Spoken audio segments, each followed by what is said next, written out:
देखो, कल हमने करा था electric field due to infinite charged cylinder.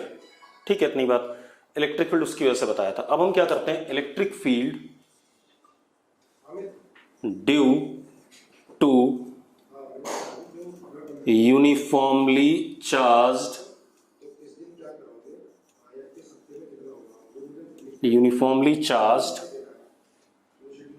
Infinite cylindrical shell. ठीक है, अब जरा देखो आपके पास क्या है।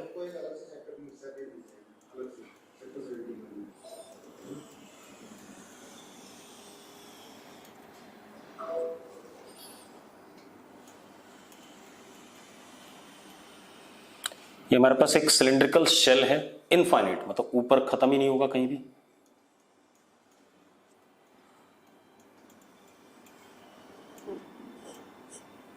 ऊपर इनफाइनाइट, नीचे भी क्या, इनफाइनाइट। ये इसकी एक्सेस,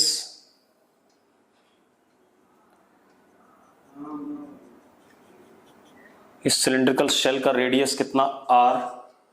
ठीक है, अब ये शेल है सिलिंड्रिकल, यूनिफॉर्मली चार्ज्ड है, तो सारा चार्ज कहां होगा, इसके कर्व्ड सरफेस पे।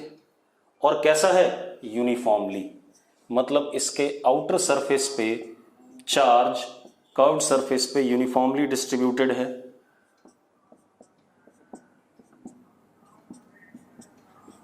कितना, प्लस सिग्मा उसकी चार्ज डेंसिटी है। अब अगेन हमें क्या करना है, अंदर किसी पॉइंट पे इलेक्ट्रिक फील्ड बतानी है बेटा, आर दूरी पे। तो जहां पर हमें इलेक्ट्रिक फील्ड बतानी है अंदर आर दूरी पे, वहां पर हमने गॉसियन सरफेस बनाया।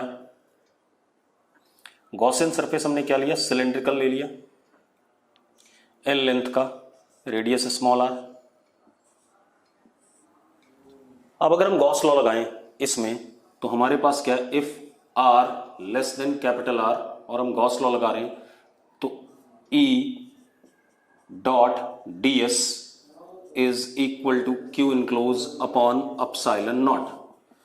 बेटा व्हाट इज क्यू इनक्लोज, इस रीजन में चार्ज इनक्लोज क्या है, जीरो है। इस रीजन में चार्ज इनक्लोज क्या है, जीरो है। Since Q enclose is zero, अगर क्यू इनक्लोज जीरो है तो ऑब्वियस सी बात है, राइट हैंड साइड क्या हो गया, जीरो हो गया। ई ds cos theta, ds cos theta zero नहीं हो सकता है, तो अपने आप ही E किसके बराबर हो जाएगा, जीरो के बराबर। और ये बात हमने कल भी करी थी, अगर ये कंडक्टिंग इनफाइनाइट सिलेंडर होता चार्ज, तो भी सारा चार्ज सरफेस पे होता और अंदर इलेक्ट्रिक फील्ड हर पॉइंट पे क्या आ जाती, जीरो आ जाती। अब दूसरी चीज, अगर हम बाहर बात करें किसी जगह पर आर दूरी पे,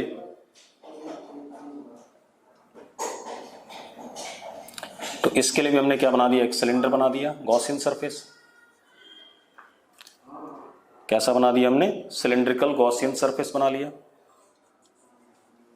अब हमने सिलिंड्रिकल गॉसियन सरफेस बनाया, ठीक है, इतनी बात। अब जरा देखो बेटा, इस जगह पे पूरे कर्व्ड सरफेस पे जो हमने गॉसियन सरफेस लिया, उस पर हर जगह इलेक्ट्रिक फील्ड क्या होगा, आउटवर्ड होगा।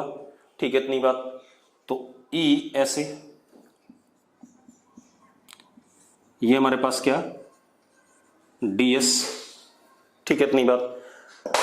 अगर हम दूसरी जगह बात करें यहां पर, तो E ऐसे, और ऊपर की तरफ क्या, ds परपेंडिकुलर, ऐसा कुछ। अब अगर हम करते हैं, गॉस लॉ लगाते हैं इसके लिए, if r greater than equal to capital R, तो E dot ds is equal to q enclose upon epsilon naught. अब अगेन समस्या होगी, क्यू इनक्लोज कौन सा चार्ज, ये वाला चार्ज, इसको एल लेंथ का माना हुआ मैंने, जो कर्व सरफेस पे आ रहा है इसके सिलेंडर के। कितना आएगा क्यू इनक्लोज, जरा देखो, q enclose is equal to sigma into curve surface area of the cylinder, 2 pi capital R into l. ठीक है, इतनी बात। अब क्या आ गया हमारे पास, अब जरा देखो, E ds कर्व सरफेस के लिए आ जाएगा, E डॉट ds यहां क्या आ जाएगा, जीरो आ जाएगा प्लेन सरफेसेस के लिए। तो क्या हो गया हमारे पास, E dot ds for curved surface plus e dot ds for plane surface is equal to what, sigma into 2 pi r into l upon epsilon naught, ऐसा कुछ आएगा। क्लियर इतनी बात। अब जरा देखो, ये तो क्या हो गया, जीरो हो गया। ये कितना हो गया, ई बाहर, क्योंकि एंगल दोनों के बीच में क्या है, जीरो है, ई बाहर आ गया। ds is equal to sigma 2 pi r l upon epsilon nought. ds curve surface area total कितना हो जाएगा, e into 2 pi r l is equal to sigma 2 pi r l upon epsilon nought. Same result आ गया जो हमने कल करा था। अगर ध्यान से देखो तो E बराबर आ गया sigma capital R upon epsilon nought small r। ठीक है, सेम रिजल्ट आ गया और आना भी चाहिए था, क्योंकि अगर ये चार्ज्ड इनफाइनाइट सिलेंडर होता तो भी सारा चार्ज सरफेस पे ही आता यूनिफॉर्मली, और यहां पर भी सारा चार्ज हमने क्या ले रखा है, सरफेस पे यूनिफॉर्मली ले रखा है, तो रिजल्ट दोनों के लिए क्या आ रहा है, सेम आ रहा है। अब अगर आपको ये बात क्लियर है तो यस लिखो फटाफट, आगे ध्यान दें। अगला देखते हैं बेटा। अगला बेटा, electric field due to uniformly charged infinite non conducting solid cylinder. ठीक है, इतनी बात। Electric field due to uniformly charged infinite non conducting solid cylinder. अब जरा देखो बेटा, हमारे पास अगेन ये एक इनफाइनाइट सॉलिड सिलेंडर है, नॉन कंडक्टिंग है, तो चार्ज डेंसिटी कौन सी होगी, वॉल्यूम वाली होगी। तो हमारे पास ये इनफाइनाइट सिलेंडर है। ठीक है, ये इसका क्या हो गया, एक्सिस हो गया। वॉल्यूम चार्ज डेंसिटी हमने प्लस रो और कैसा यूनिफॉर्म दे रखा है हमें। रेडियस कितना, r इसका।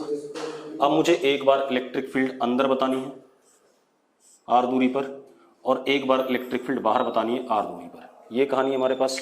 तो हम क्या करेंगे, अगेन गॉसियन सरफेस की बात करेंगे अंदर वाले पॉइंट के लिए और बाहर वाले पॉइंट के लिए। तो हमारा जो गॉसियन सरफेस बनेगा, यहां पर मैंने क्या बना दिया, एक सिलेंडर बना दिया।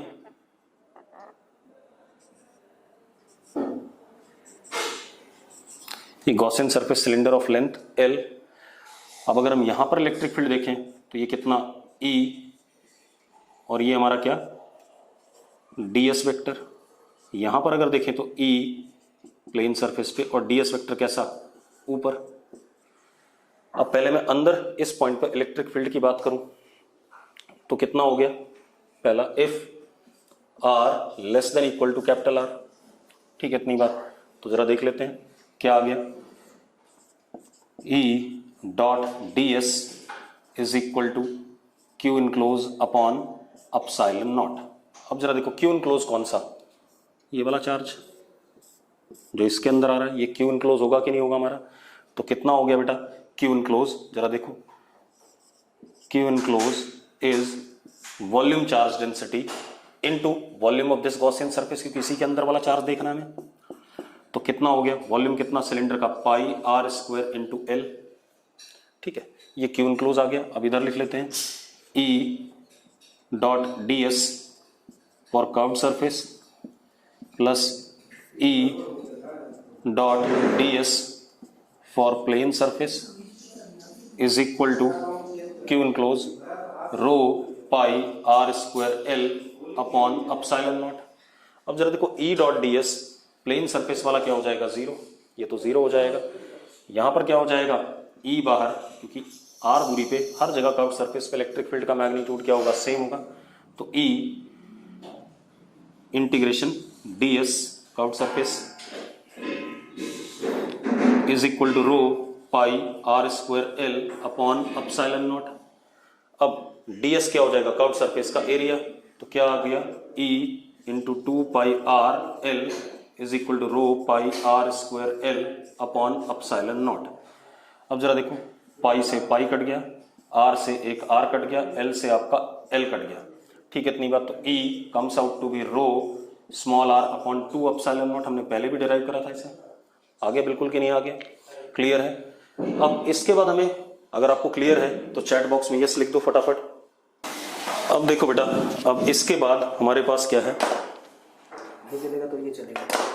अब हमारे पास क्या कहानी है, हमें इलेक्ट्रिक फील्ड बाहर बतानी है, तो हम बाहर गॉसियन सरफेस ले लेते हैं, सिलेंड्रिकल गॉसियन सरफेस अगेन ले लेते हैं।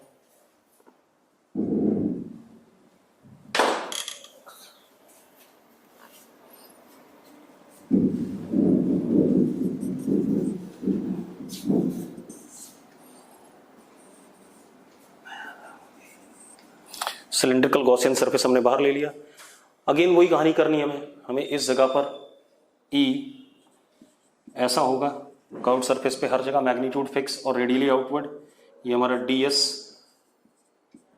यहां पर इलेक्ट्रिक फील्ड कैसा होगा ऐसे, और ये हमारा क्या ds। अब अगर हम बाहर बात करते हैं, ठीक है, इतनी बात, तो again if r greater than equal to capital R, तो again E dot ds is equal to Q enclose upon epsilon naught. अब समस्या क्या है, Q इनक्लोज, बेटा Q इनक्लोज ये वाला चार्ज हो गया, देखो जरा ये आएगा क्योंकि ये इसके अंदर आ रहा है गॉसियन सरफेस के अंदर चार्ज, तो Q enclose is how much, rho into pi capital R square into L।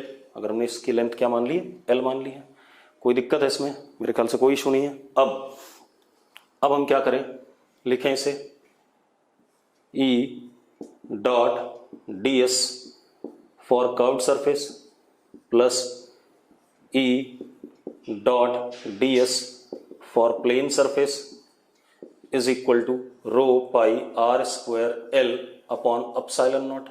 बेटा प्लेन सरफेस वाला E डॉट ds क्या हो जाएगा, जीरो हो जाएगा, कोई इशू नहीं है इसमें। यहां पर E into ds for curved surface will be equal to rho pi R square L upon epsilon naught, ये आ गया अपने पास, आ गया। अब E, अब ds देखो इसका curved surface area, curved surface area कितना, 2 pi small r into L is equal to rho pi R square L upon epsilon nought. Pi से पाई कट गया, L से L कट गया बेटा, E comes out to be rho R square upon 2 epsilon nought small r। ये आ गया हमारे पास electric field, ये भी हमने पहले डिराइव कर रखा है यूजिंग कूलम्स लॉ वाला तरीका, ठीक है, इतनी बात। अगर आपको क्लियर है सबको तो यस लिख दो। अब इसके बाद अगला देखो, अब अगली कहानी, electric field due to thick non conducting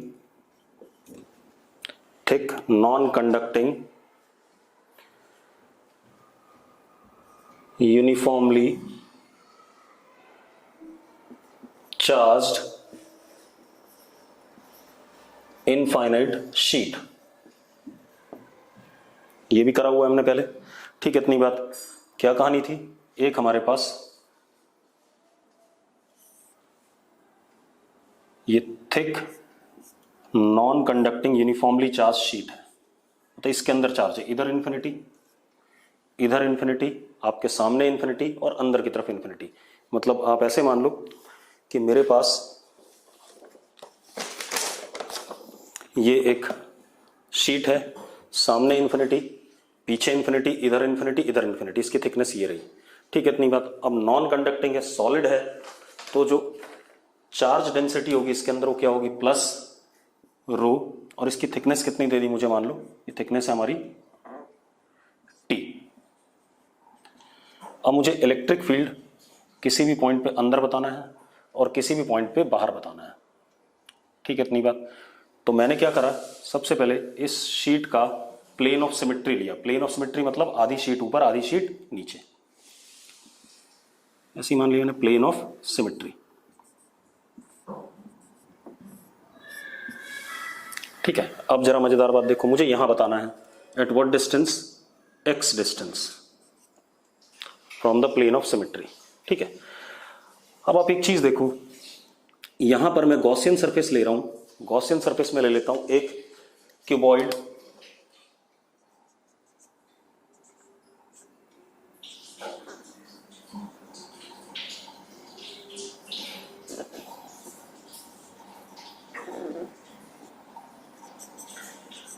बिल्कुल क्यूबॉइड ले लिया, ये लेंथ L, अंदर वाली लेंथ इसकी B, और ये वाली लेंथ 2x से दिख ही रहा है, x ऊपर x नीचे।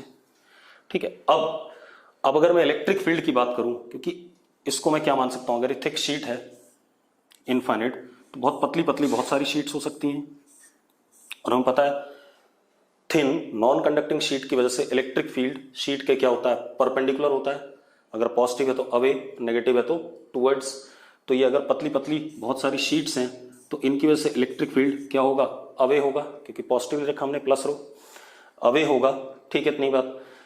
अब और यूनिफॉर्म होगा, इनफाइनाइट नॉन कंडक्टिंग शीट की वजह से इलेक्ट्रिक फील्ड उसके आसपास क्या होती है, यूनिफॉर्म होती है। ठीक है, मैग्नीट्यूड में और डायरेक्शन में, या तो टुवर्ड्स शीट होती है, अवे फ्रॉम द शीट होता है, depending upon nature of charge. अब अगर ये गॉसियन सरफेस ऐसा है कुछ, देखो ऐसे करके B, ऐसे करके L, और ऐसे में क्या X। ठीक है, अब अगर हम इलेक्ट्रिक फील्ड देखें इस जगह पे, तो इस जगह पे E वेक्टर ऐसा होगा, और ये हमारा क्या DS1 वेक्टर, मैं DS1 लिख रहा हूं। ठीक है, इस जगह पे देखें तो DS1, क्योंकि क्लोज सरफेस के DS2, क्लोज सरफेस के हमेशा जो क्या कहते हैं एरिया वेक्टर होता है, हमेशा आउटवर्ड होता है, और इलेक्ट्रिक फील्ड यहां पर कैसे है, ऐसे E, चलो ये E1, ये E2, ऐसे एक और होगा बेटा, ये वाला फेस, ये वाला फेस देखो तो इलेक्ट्रिक फील्ड कैसा होगा, इस पे भी ऐसे ही होगा ऊपर की तरफ, और एरिया वेक्टर किधर, बाहर। तो इस फेस पे अगर हम देखें तो इलेक्ट्रिक फील्ड ऊपर की तरफ E3, और एरिया वेक्टर कैसा, डॉट DS3। भाई आपको बात समझ में नहीं आ रही तो मैं फिर समझा देता हूं। आपके पास ये है गॉसियन सरफेस, ठीक है, अंदर चार्ज था, तो इलेक्ट्रिक फील्ड यहां पर कैसे, ऊपर की तरफ, एरिया वेक्टर भी ऊपर की तरफ। यहां पर इलेक्ट्रिक फील्ड कैसे, ऊपर की तरफ या नीचे की तरफ। इस शीट के सिमेट्री के नीचे क्या होगा, नीचे, और ऊपर क्या होगा, ऊपर। तो एक बात बताओ, अगर नीचे भी है तो DS कैसा, बाहर, ऊपर है तो भी DS कैसा, परपेंडिकुलर। यहां पर आ जाओ, E ऊपर और DS कैसा, बाहर। तो अब अगर हम ध्यान से देखें तो इस फेस के लिए E और DS के बीच में एंगल 90, इस फेस के लिए E और DS के बीच में एंगल 90, इस फेस के लिए E और DS के बीच में एंगल 90, इस फेस के लिए भी E और DS के बीच में एंगल 90। सिर्फ बचा कौन सा, ये वाला फेस और ये वाला फेस, E ऊपर DS ऊपर, E नीचे और DS भी नीचे, यही दो फेस बचते हैं। तो अब जरा देखो, अब अगर हम करते हैं इसे तो हम क्या करेंगे, if x less than equal to t/2, t/2 से छोटा है। ठीक है, तो क्या हो गया, E1 डॉट DS1 का ट्वाइस, ऊपर भी और नीचे भी आएगा ऐसे ही, plus twice E2 dot DS2 plus, मैंने क्या लगाया, E dot DS is equal to Q enclose upon epsilon naught, Gauss law लगाया, plus twice E3 dot DS is equal to Q enclose upon epsilon naught. ये आ गया। अब मजेदार बात देखो बेटा, ये टर्म और ये टर्म क्या हो रही है, जीरो हो रही है। तो बचा क्या हमारे पास, सिर्फ ये वाली टर्म बची, ट्वाइस E1 इंटीग्रेशन DS1। बेटा इस x दूरी पे E1 का मैग्नीट्यूड इधर और इधर दोनों जगह क्या होगा, फिक्स होगा। E1 DS1 is equal to, अब Q इनक्लोज, Q इनक्लोज देखो बेटा, ये वाला चार्ज, इस क्यूबॉइड के अंदर जो भी चार्ज आ रहा है, तो Q enclose is volume charge density into volume of this. तो volume of this is what, LB into what, 2x। तो क्या हो गया, रो LB इंटू 2x। अब ये वाला एरिया बेटा L इंटू बी, DS क्या हो जाएगा, DS1 L इंटू बी। ठीक है, तो क्या हो गया, यहां लिख देते हैं E1 into 2 into L into B is equal to 2E1, DS1 is what, L into B is equal to rho LB into 2x upon epsilon naught. जरा देखो, LB से LB कट गया, 2 से 2 कट गया, तो E1 comes out to be rho x upon epsilon naught. ये आ गया कि नहीं आ गया? अगर आपको क्लियर है तो यस लिखो फटाफट जल्दी से।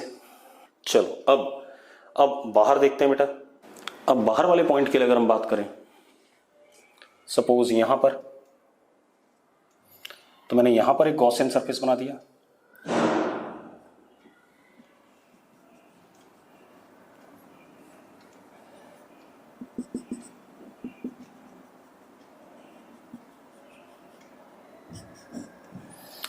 कितनी दूरी पे? x दूरी पे बाहर, प्लेन ऑफ सिमेट्री से।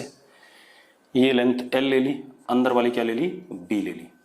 अगेन अगर हम ध्यान से देखें तो यहां पर E1 ऊपर,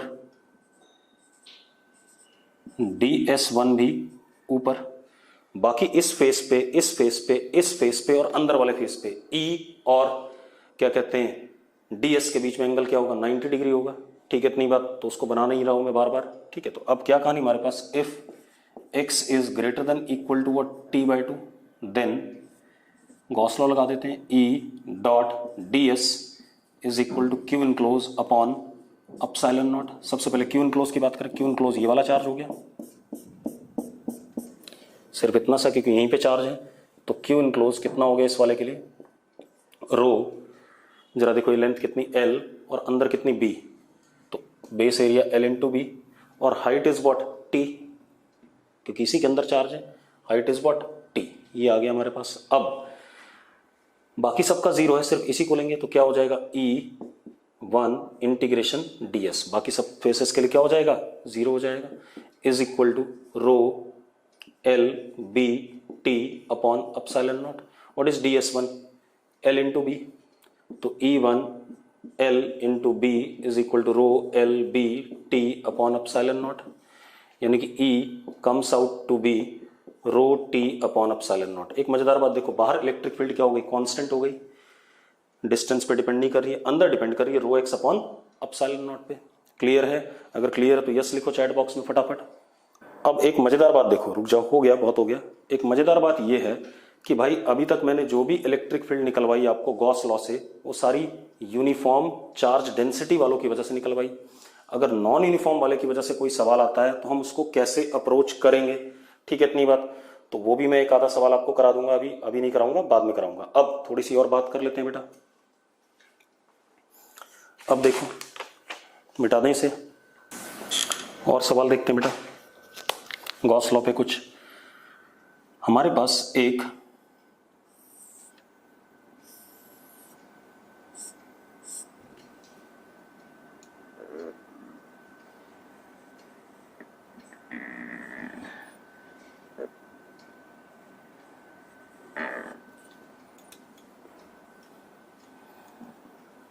हेमिस्फीयर है, ये फेस इसका ओपन है, मतलब हेमिस्फेरिकल शेल कह दो, ठीक है। रेडियस कितना इसका? r। अब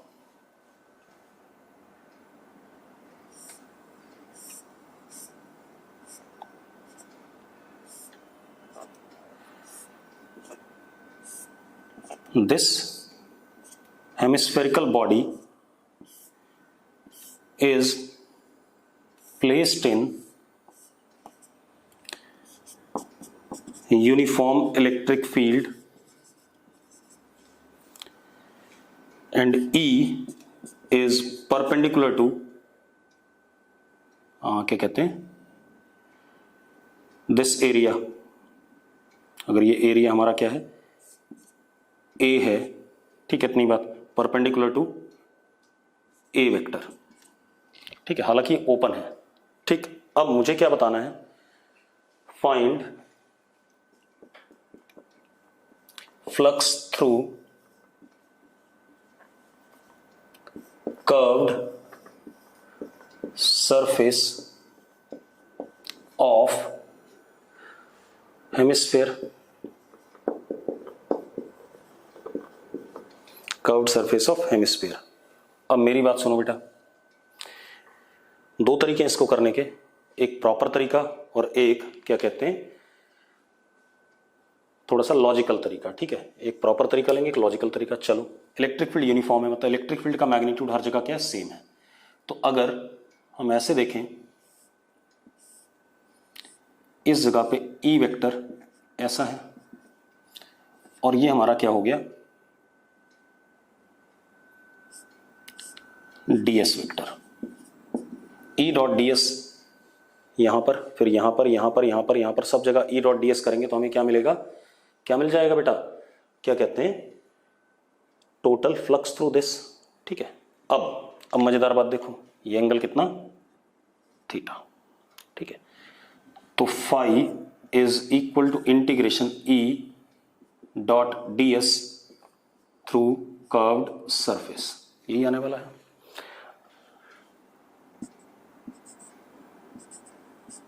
ठीक है। अब अगर हम ध्यान से देखें तो phi is equal to E DS cos theta for curved surface, यही आ रहा है।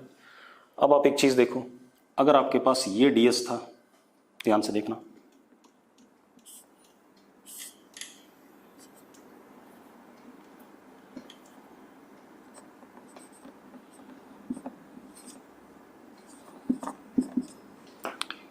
ये सरफेस आपका डीएस है, आप इसके प्रोजेक्शन ले लो दो,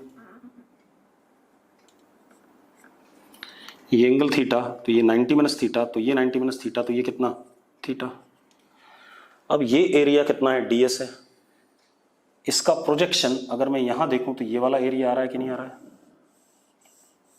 ये वाला, और ये वाला एरिया कितना आ रहा है, जरा देखो, ये एरिया अगर मैं क्या लेता हूं, डी ए लेता हूं, ठीक है, और इसका मैग्नीट्यूड क्या है, डीएस है, हाइपोटेनस का मैग्नीट्यूड डीएस, बेस का मैग्नीट्यूड क्या, डीए, तो क्या हो गया, cos theta is equal to D A upon what, DS, तो DS cos theta is what, DA. मतलब इसका अगर मैं प्रोजेक्शन देखूं,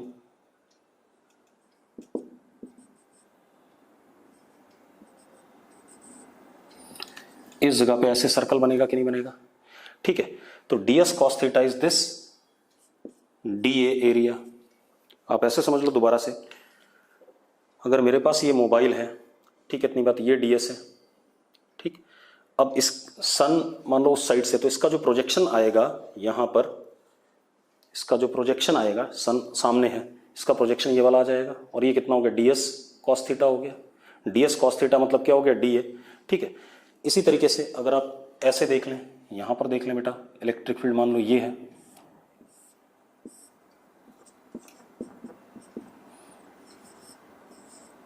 ये आपके पास क्या है,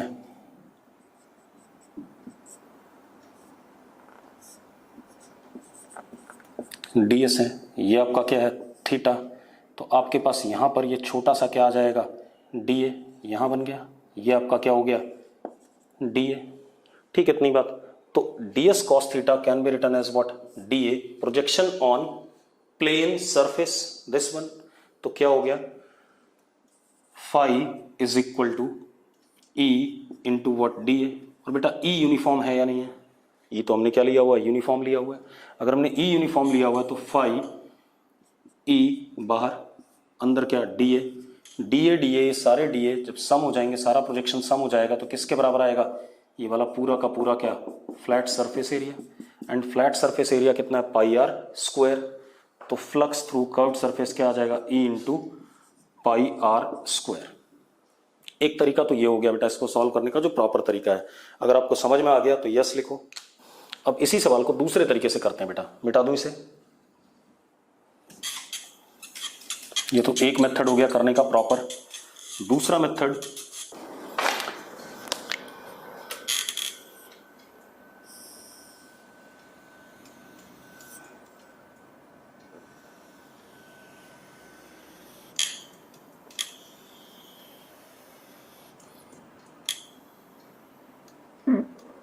मैंने क्लोज्ड हेमिस्फीयर लिया, बता नहीं रहा हूं मेथड अभी, पहले समझ लो क्या कह रहा हूं मैं।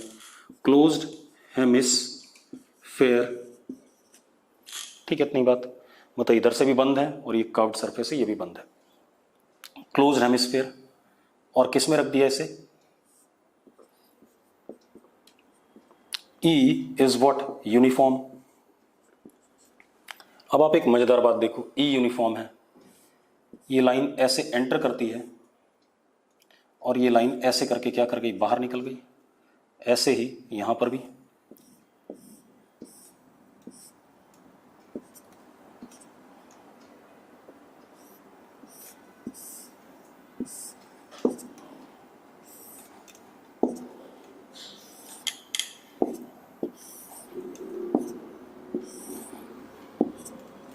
अब एक बात बताओ, जितनी लाइनें एंटर कर रही हैं उतनी लाइनें क्या कर रही हैं? बाहर निकल रही हैं। तो total flux is what? Zero. Total flux is what? Zero. क्योंकि नेट इसको क्लोज सरफेस को कोई लाइन ना इसमें नेट एंटर कर रही है ना इससे बाहर निकल रही है। जितनी एंटर कर रही है उतनी बाहर निकल रही है, तो नेट फ्लक्स क्या हो गया? जीरो। इतनी बात कितने लोगों को समझ में आती है? यस लिखो। ठीक है। अब ऐसा इसलिए भी आप देखो, यहां पर ई ऐसा है और जो एरिया वेक्टर लेंगे डीएस प्लेन सरफेस का, वो किधर आएगा? इधर आएगा। तो जो डॉट प्रोडक्ट होगा नेगेटिव होगा। यहां पर अगर आप ई ऐसे दोगे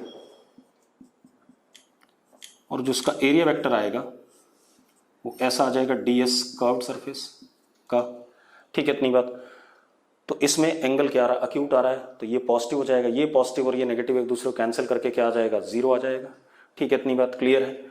और अगर डीएस का आप कंपोनेंट लोगे ई के अलोंग प्रोजेक्शन, तो वो यही वाला आएगा, लेकिन किधर आएगा? बाहर की तरफ। तो इसका और इसका फ्लक्स एक दूसरे को क्या कर रहा है? मैथमेटिकली भी क्या कर रहा है? कैंसिल आउट कर रहा है। ये बात कितने लोगों को समझ में आती है? फटाफट बताओ।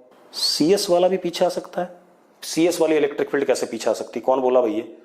अच्छा, डीएस वेक्टर कभी नहीं आएगा। मैंने बोला था क्लास में कि अगर क्लोज सरफेस है तो उसका जो एलिमेंटल डीएस एरिया वेक्टर है उसको हमेशा आउटवर्ड लेना है। क्लोज सरफेस के लिए डीएस वेक्टर या एस वेक्टर हमेशा आउटवर्ड होगा। मेरी बात सुन लो, क्लोज सरफेस के लिए जो भी एरिया वेक्टर आप लोगे क्लोज सरफेस में, वो हमेशा किधर की तरफ लोगे? बाहर की तरफ लोगे, अंदर की तरफ कभी भी नहीं लोगे। ठीक है, इतनी बात। और तो इसका डीएस आउटवर्ड देखो इधर और इसका डीएस आउटवर्ड इधर, तो यहां अगर मैं इस डीएस का प्रोजेक्शन लूं तो इसी के बराबर आ जाएगा। अभी पढ़ा था हमने, इसी का प्रोजेक्शन यहां आता था। तो ये पॉजिटिव डॉट प्रोडक्ट और ये उतना ही नेगेटिव डॉट प्रोडक्ट, आंसर क्या आ गया? जीरो आ गया। अब मेरी बात सुनो, phi total is zero. This is equal to flux through plane surface plus flux through curved surface, दोनों का सम है। प्लेन सरफेस का फ्लक्स प्लस कर्व्ड सरफेस का फ्लक्स। इसमें कितने लोगों को दिक्कत है? जल्दी बताओ। जो मैंने लिखा टोटल फ्लक्स जीरो है और वो किसके बराबर होगा? प्लेन सरफेस का फ्लक्स प्लस कर्व्ड सरफेस का फ्लक्स। किसी को दिक्कत तो नहीं है इसमें? क्लियर है। चलो अब बेटा देखो, प्लेन सरफेस का फ्लक्स निकालना आसान है। क्यों आसान है? क्योंकि एंगल हर जगह क्या बन रहा है? 180 बन रहा है, कहीं भी देख लो आप।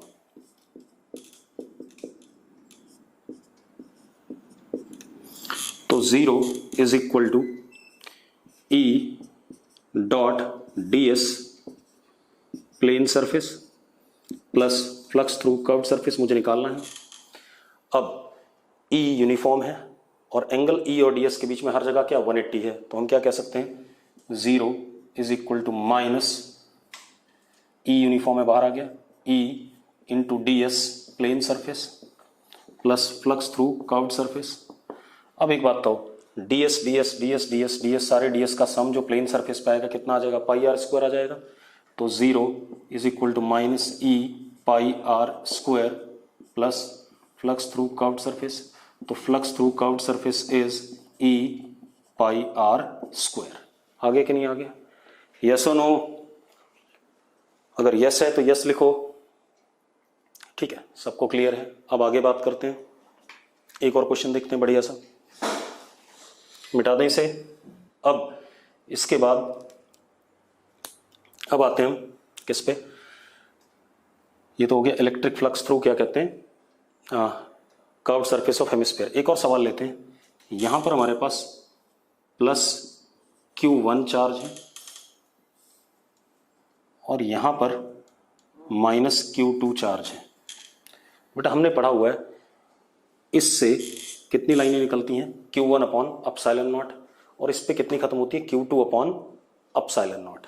ठीक है, क्योंकि दोनों बराबर हैं तो इसकी सारी लाइनें इस पे खत्म नहीं होंगी। ठीक है, इतनी बात। दोनों बराबर नहीं है, इस वजह से इसकी सारी लाइनें इस पे खत्म नहीं होंगी। अगर बराबर होता, डाइपोल होता, तो इससे निकलने वाली सारी लाइनें इस पे खत्म होती। ठीक, इतनी बात। तो इससे कितनी लाइनें निकल रही हैं? Flux emerging is Q1 upon epsilon not, total flux terminating is Q2 upon epsilon naught. ये कहानी है। मैंने क्या कहा, अगर यहां से कोई एक लाइन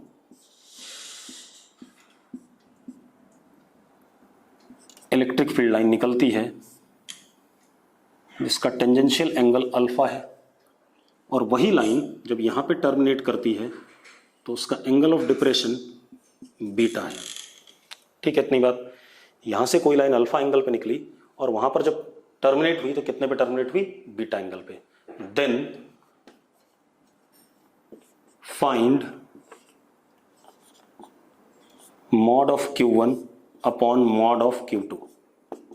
ये करना है आपने, mod of Q1 upon mod of Q2। कितने लोग करना चाहेंगे इसे? तो करो फिर, 2 मिनट का टाइम दे रहा हूं, जल्दी करो। चलो अब देखते हैं बेटा, इससे लाइन जो अल्फा एंगल पे निकली वो वहां बीटा पे खत्म हो रही है, तो इसके अंदर कोई दूसरी लाइन रही होगी तो वो भी इस पे खत्म हुई होगी। इसके अंदर कोई भी लाइन रही होगी यहां खत्म होगी कि नहीं होगी? इसका मतलब क्या है कि इधर जो अल्फा एंगल के अंदर लाइनें निकल रही हैं, मतलब जो कोण बन रहा है और उसमें अल्फा के अंदर जो लाइनें निकल रही हैं वो यहां पर किस कोण के अंदर खत्म हो रही हैं? बीटा वाले कोण के अंदर खत्म हो रही है कि नहीं हो रही है? मतलब यहां से अल्फा एंगल में जितनी भी लाइनें निकलेंगी वो इधर बीटा वाले में क्या हो रही हैं? खत्म हो रही हैं। तो इसका मतलब यहां से निकलने वाली लाइन, Q1 से निकलने वाली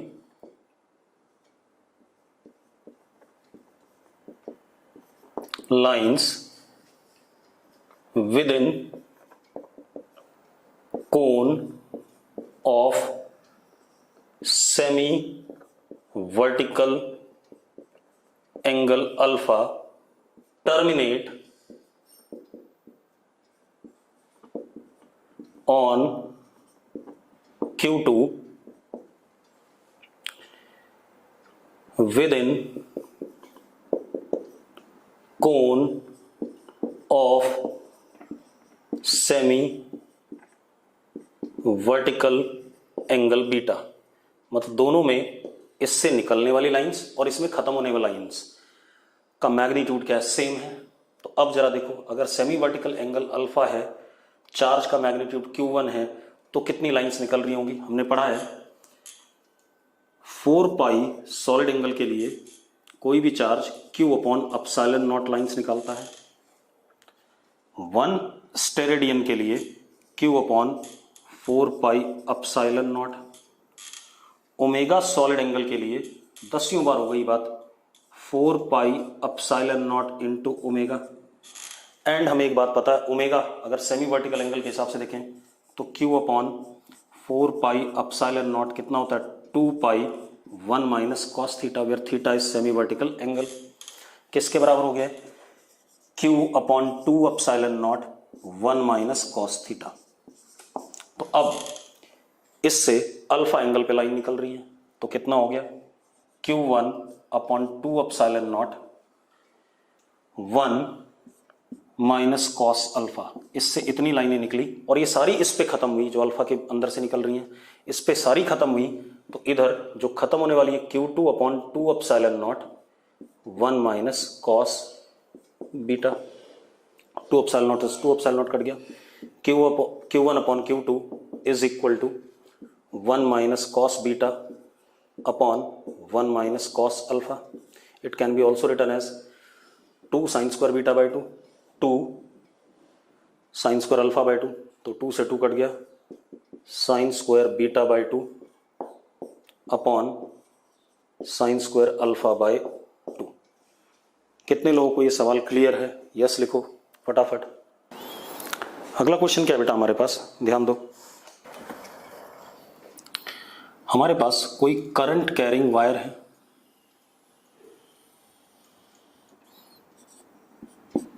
current I.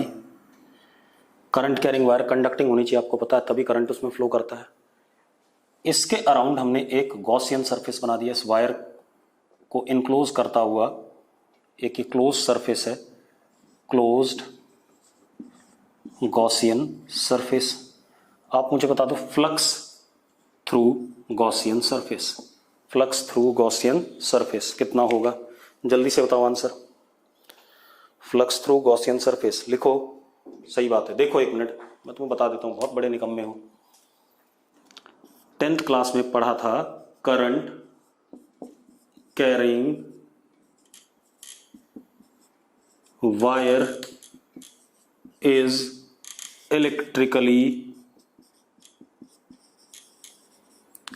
Neutral. Current carrying wire is electrically neutral. अब करंट कैरिंग वायर ही न्यूट्रल है तो इसमें कोई चार्ज नहीं है, न्यूट्रल है पूरा। न्यूट्रल है तो क्यू इनक्लोज क्या हो गया, zero. Q enclose is what, zero. और फ्लक्स क्या होता है, Q enclose upon epsilon not. तो जब क्यू इनक्लोज जीरो हो गया तो ये अपने आप क्या हो गया, जीरो हो गया भाई। यस और नो, अरे बात ठीक है। चलो एक और देख लेते हैं। हमारे पास एक ये अगेन हेमिस्फीयर है, बेस से ओपन है।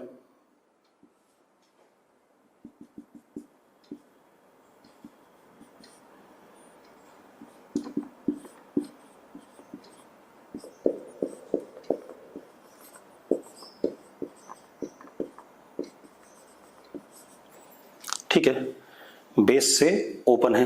अब हर्षित क्या कह रहा है, फील्ड तो प्रोड्यूस होगी। अगर करंट कैरिंग वायर न्यूट्रल है तो वो इलेक्ट्रिक फील्ड प्रोड्यूस नहीं करता है। Current carrying wire does not produce electric field, current carrying wire produces only magnetic field. ठीक है, आगे चल के पढ़ेगा कि current carrying wire electrically neutral है तो इलेक्ट्रिक फील्ड प्रोड्यूस नहीं करता है। इलेक्ट्रिक फील्ड नहीं प्रोड्यूस करता, मैग्नेटिक फील्ड प्रोड्यूस करता है। तो यहाँ मैग्नेटिक फील्ड की तो बात हो नहीं रही है, किसकी बात हो रही है, किसकी बात हो रही है, इलेक्ट्रिक फ्लक्स की। ठीक, अब सुनो, अब क्या कहानी बेटा, मैंने एक पॉइंट चार्ज इस बेस के प्लेन में यहां रख दिया प्लस क्यू। अब मैं पूछूंगा, किससे पूछूं, दिग्विजय से पूछ लेते हैं। चलो दिग्विजय सुन, अब बता, ये मैंने प्लस क्यू रखा, मुझे बताना है flux through curved surface of hemisphere कितना होगा। Flux through curved surface of hemisphere कितना होगा, जल्दी बताओ। चलो बाकी लोग बता दो, flux through curved surface of hemisphere. Harshit ने लिखा जीरो, सही है, जीरो सही है, बिल्कुल सही। जीरो इसलिए होगा क्योंकि आप ऐसे देखो, इससे जो लाइन आएगी वो अंदर भी गई और बाहर भी गई, इससे जो लाइन आएगी वो अंदर भी गई और बाहर भी गई, तो अगेन क्या हो गया, जीरो। अब मैंने यहां रखा प्लस क्यू। अब बताओ फ्लक्स जीरो होगा या नॉन जीरो होगा, फ्लक्स अब जीरो होगा या नॉन जीरो होगा, नॉन जीरो होगा, बिल्कुल सही बात है। देखो कुछ लाइनें ऐसी होंगी जो अंदर तो आई लेकिन बाहर नहीं गई, अंदर आ रही है क्योंकि ये तो ओपन है। अगर इसको भी क्लोज कर दूं तो क्या हो जाता, ये भी जीरो हो जाता। तो अब फ्लक्स क्या होगा, नॉन जीरो। क्लियर है इतनी बात, अरे यस और नो। चलो अब आगे बात करते हैं, ठीक है।